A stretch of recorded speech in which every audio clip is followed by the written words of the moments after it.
Hello hi welcome back to my channel. நான் உங்கள் அன்பு மஞ்சுமா. இன்றைக்கி சூப்பரான ஒரு ஹெல்த்தியான ஒரு கூட்டு செய்யலாமா? என்ன கூட்டுன்னு பார்த்தீங்கன்னா வாழைத்தண்டு கூட்டு தாங்க செய்ய போகிறோம். சட்டுன்னு செய்யக்கூடிய கூட்டில் இதுவும் ஒரு சூப்பரான சத்தான ஒரு கூட்டு தான். இதை நேற்று நம்ம சரவணா ஸ்டோர் போயிருந்தோம், குரோம்பேட் சரவணா. அங்கே தான் வாங்கியிருந்தேன். இதோட ப்ரைஸ் பார்த்திங்கன்னா ஒரு தண்டு 7 ரூபா, 7 ருபீஸ் தான். நல்லா இருந்தது. தண்டு உள்ளே பார்த்தே எடுக்கலாம். ரொம்ப நல்லா இருந்தது. நாங்கள் நேற்று காய்கறிகள், மளிகை சாமான் எல்லாமே நேற்று எப்பவுமே நல்லா இருந்ததுங்க. அதாவது ரொம்ப சீப் அண்ட் பெஸ்ட் அப்படிங்கிறதுல இந்த காய்கறிகள், க்ரோசரி எல்லாமே வாங்கலாம். மேலே 8th ஃப்ளோரில் இருக்குது சூப்பர் சரவணா ஸ்டோரில், குரோம்பேட் சரவணா ஸ்டோரில் 8th ஃப்ளோரில் இருக்குது. ஸோ யார் யாரெல்லாம் போய் பார்க்கலாம் அப்படின்னு வாங்கணும் அப்படின்னு நினைக்கிறவங்களுமே போய் பார்க்கலாம், வாங்கலாம். இப்போ வாங்க நம்ம இந்த வாழைத்தண்டு கூட்டை செஞ்சிடலாம். எப்போவுமே வாழைத்தண்டுலாம் வாங்கிட்டு வந்த அன்றைக்கே செஞ்சிடணும், இல்லை நெக்ஸ்ட் டேவாவது செஞ்சிடணும். ரொம்ப நாள் விட்டீங்க ஃப்ரிட்ஜில் வைக்கிறது, கவர் போட்டு வச்சாலுமே அதோட சத்துக்கள் அப்படிங்கிறது போயிடும். ஸோ நேற்று வாங்கிட்டு வந்தோம், சண்டே அன்றைக்கி வாங்கிட்டு வந்து நம்ம இதே மண்டே காலையில் சூப்பராக ஒரு கூட்டு தயார் பண்ணியாச்சு. எப்படின்னா இந்த மாதிரி அரிசி கழுவின தண்ணி நம்ம சாதமுக்கு எடுப்போம் இல்லைங்களா, அந்த தண்ணி அதை வாஷ் பண்ணி கீழே ஊற்றாமல் இந்த மாதிரி ஒரு பாத்திரமில் சேவ் பண்ணிக்கிட்டு வாழைத்தண்டு இந்த மாதிரி பொடிசாக நறுக்கி இதுக்குள்ளே போட்டுருங்க. நான் இந்த மாதிரி கத்தியில் கட் பண்ணிவிட்டு அதில் இருக்கிற அந்த நாரெல்லாம் எப்படி தான் நான் எடுப்பேன். நீங்கள் எப்படி எடுப்பீங்க, இல்லை வேறு எப்படியாவது ஈஸியாக இந்த நாரை எடுக்கலாமா அப்படிங்கிறத நீங்கள் எனக்கும் கொஞ்சம் சொல்லலாம். நான் இப்படி தான் குட்டி குட்டியாக கட் பண்ணிவிட்டு அந்த கத்தி அந்த சொரப்பாக இருக்கும் பாருங்கள், அந்த நீட்டு கத்தியில் அதில் தான் நான் அந்த நாரை எடுப்பேன். எனக்கு கம்ப்ளீட்டாக வந்துடும், இல்லைன்னுலாம் சொல்ல முடியாது, நல்லாவே இருக்கும். ஸோ இப்போ நான் தோரம்பருப்பு எடுத்திருக்கேன், கட் பண்ணியிருந்த வாழைத்தண்டு அதில் போட்டிருக்கேன்.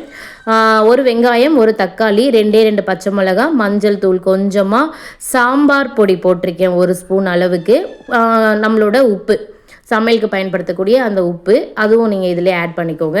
ஆட் பண்ணி இவ்வளோ தாங்க. இப்போ இதை இந்த வாழைத்தண்டு க்ளீன் பண்ண தான் நமக்கு ஒரு 10 நிமிஷம் ஆகுமே கண்டி, இந்த கூட்டு 5 நிமிஷத்தில் நமக்கு ரெடி ஆகிடும். அதுதான் ஹைலைட்டே.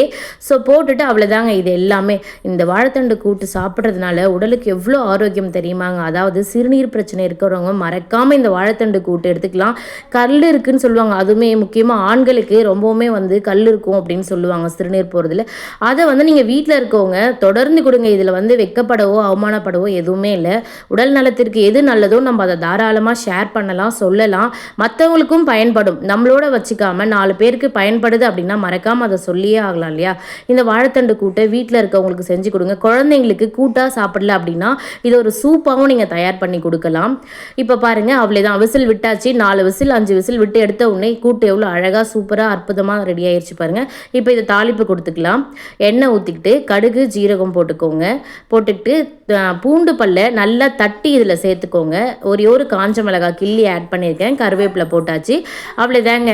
அதுக்கப்புறம் மறக்காமல் நம்ம பெருங்காயத்தூளும் போட்டுக்கிட்டு இந்த கூட்டில் நம்ம இதை ஆட் பண்ணி கலக்கி சாப்பிட்டோன்னு வச்சுக்கோங்களேன். அவ்வளோதாங்க. அற்புதமான வாழைத்தண்டு கூட்டு ரெடி ஆகிடுச்சு. இதை நீங்களும் செஞ்சு பாருங்கள். செஞ்சுருக்கீங்க அப்படின்னா இதோட டேஸ்ட்டை பற்றி மறக்காமல் சொல்லுங்கள். இதை எப்படி க்ளீன் பண்ணணும் அப்படிங்கிறதுமே வேற ஒரு ஐடியா இருந்ததுன்னா சொல்லுங்கள். எல்லாருக்குமே பயனுள்ளதாக இருக்கும்.